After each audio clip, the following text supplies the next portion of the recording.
What if I told you that the friendly Mayor Lewis in Stardew Valley might actually be stealing money from his own town? I know, that sounds crazy, but hear me out. Because after digging through some dialogue, secret items, and suspicious behavior, I think I may have discovered my own little conspiracy theory about some pretty seriously shady stuff that'll make you look at Pelican Town's beloved mayor in a whole new way. Hey everyone, welcome. If you've been playing Stardew Valley for a while, you know that Mayor Lewis seems like a pretty decent guy, right?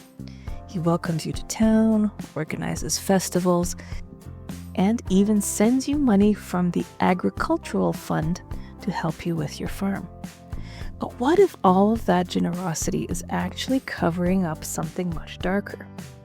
Today, I'm doing a story time of my fictional theory here while just playing the game, tidying up the aesthetics on my latest save file. So if you're looking for a few relaxing minutes of gameplay while we explore the evidence that could point to a conspiracy theory suggesting that Lewis has been embezzling town funds for years, this video is for you. So here's the theory. Mayor Lewis has been skimming money from Pelican Town's budget for decades. Now think about it. The town is literally falling apart. The community center has been abandoned for years. The bus was, quote, broken, unquote, and nobody could afford to fix it until you showed up. And half of the infrastructure looks like it hasn't been maintained since the 1980s.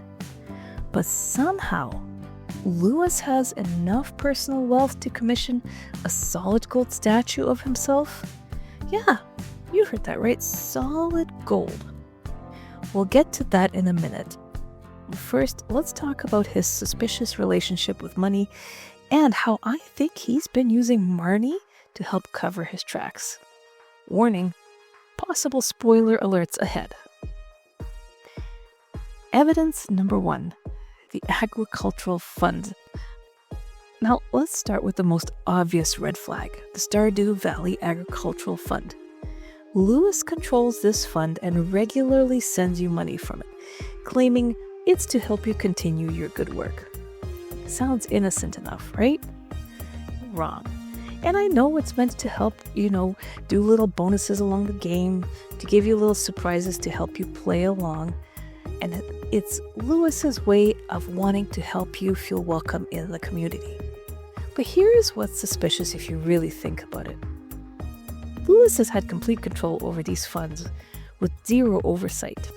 In his own dialogue, he says he's been the mayor for over 20 years, and no one ever runs against me when it's time for an election. That's not democracy, folks. That's a dictatorship. Dictators love slush funds. Now here's a smoking gun. Players have reported getting agricultural fund payments multiple times in the same season, sometimes every few days.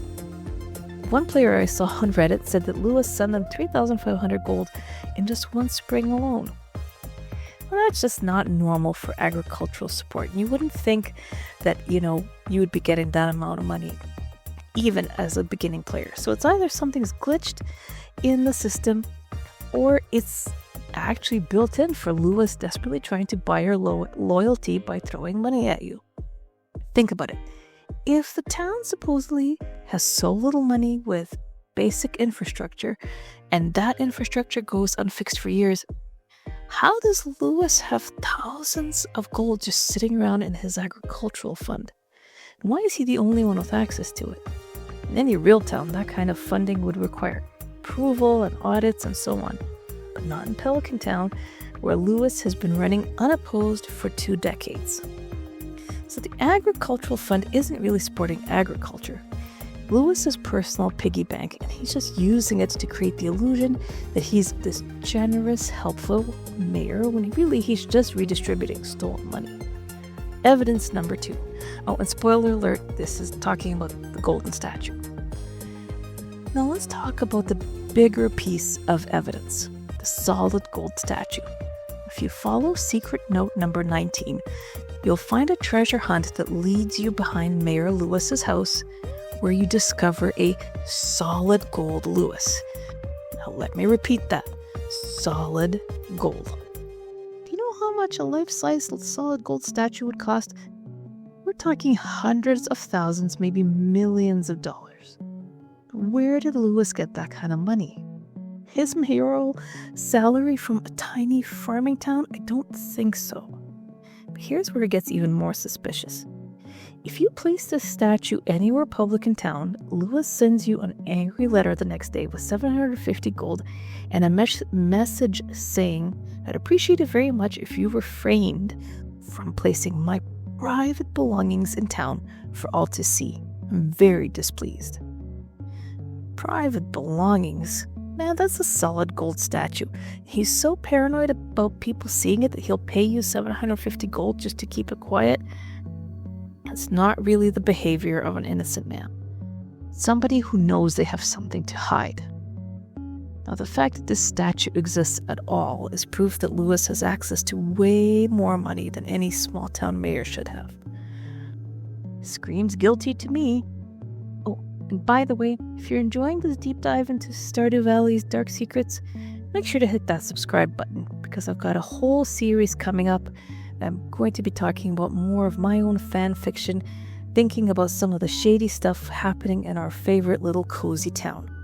Trust me, once you start looking and theorizing a little bit and coming up with some hypotheses, there's weird stuff happening everywhere that even hasn't been mentioned in Reddit, so stick around. But now back to our investigation into this little theory of mine. So, number 3, the Marnie connection. So here's where it gets even a little bit more interesting. Lewis's relationship with Marnie isn't just romantic, it's financial, I think. I believe that Marnie is helping Lewis launder his stolen money through her ranch operation. Really, think about it. Think about all of the suspicious behavior around their relationship. Lewis regularly visits the ranch, claiming he's there just to make sure that all of the business needs are met. There's the famous purple shorts scene that has to be found. Everybody thinks it's just evidence of their secret little romance. What if it's more than that?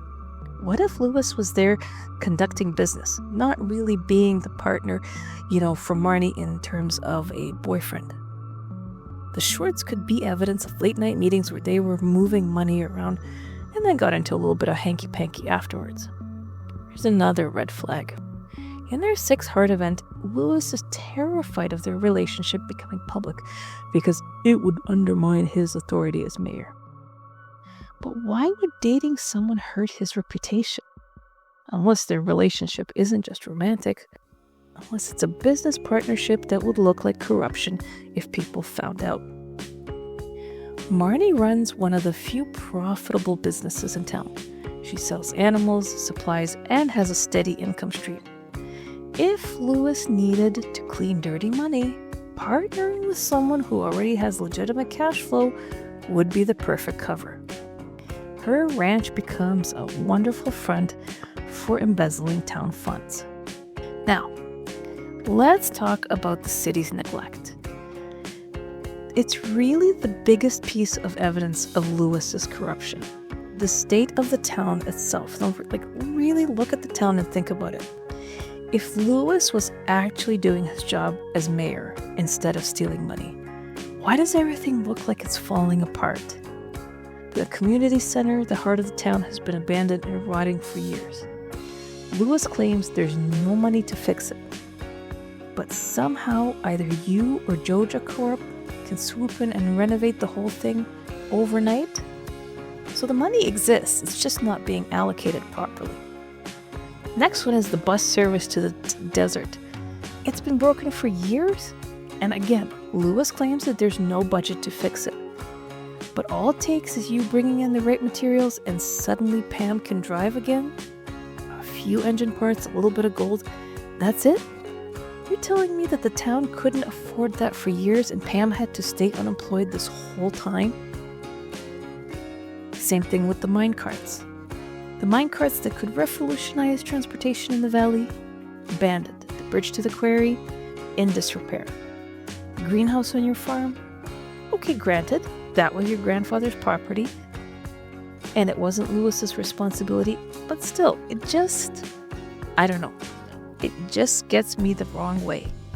Especially the the bridge to the quarry and the mining, because I know that Willie and talks about it, and so does Clint, Marlon, they would be using it. And meanwhile, Lewis is living comfortably in his nice house. When Ginger Island unlocks, he's always going there for vacation and commissioning gold statues of himself. The contrast is stark, and it paints a picture of a mayor who's really more interested in his personal enrichment than in true public service. Next, let's talk about Lewis's day-to-day behavior. Because if you really pay attention, and if you want to really kind of start making up all of these little theories and then have fun with that, there could be red flags everywhere. First, look at his schedule. Lewis spends an unusual amount of time making rounds to local businesses. The official explanation is that he's performing mayoral duties. But what if he's actually collecting payments or monitoring his money laundering operations? He's always making rounds with the blacksmith, the museum, Robin's carpentry shop, all businesses that handle valuable goods and could be used to move money around. Second, his obsession with discretion. This isn't just about his relationship with Marnie. Lewis is paranoid about privacy in general, right? So he demands that you return his shorts discreetly, freaks out about his statues, and he keeps insisting that everything's, for professional reasons. But it just, I don't know, somebody just acting as if they're constantly worried about getting caught.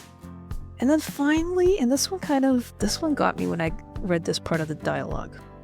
There's a part where he says that he sometimes questions if it was worth it. If what was worth it? Being mayor? Or worth the risk of embezzling all this money? That sounds like the regret of somebody who's been carrying a heavy secret for years. Now, I know what you were thinking. You're just coming up with all of these fancy theories. You've been playing this game too long and just you're picking on Lewis, or, small towns always have budget issues. But yeah, it's just one of these things that, I thought it'd be fun to investigate and really look at a different perspective on the evidence. Mysterious wealth, gold statues, just weird, business relationships. The whole town just looking, really neglected. Just, it doesn't seem right if you look at it from a different perspective. And the whole thing about being 20 years in office with nobody really, saying anything. Or maybe they tried to and then he got in the way. Yeah, that kind of just makes me go, maybe the residents, they aren't poor because of bad luck or economic downturns. Maybe they're so poor because, their mayor has been taxing them so heavily for all these decades. Think about it. Pam is living in a trailer, struggling with alcoholism, partly due to losing her job when the bus service shut down. But the bus service only shut down because Lewis didn't maintain it. Poor Penny, she's trying to educate the town's kids in, in a museum, like the library part of a museum, on these little wooden chairs because there's no money for a proper school. And, spoiler alert, and another example, in her 14 Heart event, Haley organized a cake bake sale to raise funds for buying school books for Vincent and Jazz, for the school children. So, you mean to tell me that Lewis didn't even supply them with books? It took Haley having to sell cakes to all the other villagers, who, by the way, are already being taxed by Lewis, just to buy a few books for the kiddos. And then meanwhile, Lewis is sitting on a pile of gold, and the town is suffering. It just, The more I think about this, it's just he's maybe now not one of my favorite characters, right? But anyhow, thank you for hanging out with me for this little fan theory of mine. And let me know what you think. I mean, am I onto something here? Or am I, reading too much into this for our, favorite little cozy game? I know there's all kinds of theories out there, and I'm just adding mine to the mix. Let me know in the comments below. Like, have you noticed any other suspicious behavior from Mayor Lewis or any other of the, villagers that you'd like to share? If you have any more conspiracy theories, I'd love to hear about it. Absolutely. Let me know. If you have any, I would love to hear them. So, thanks for watching and hanging out with me today. I'll see you in the next video. Until then, keep an eye on Mayor Lewis. You never know what else he might be hiding.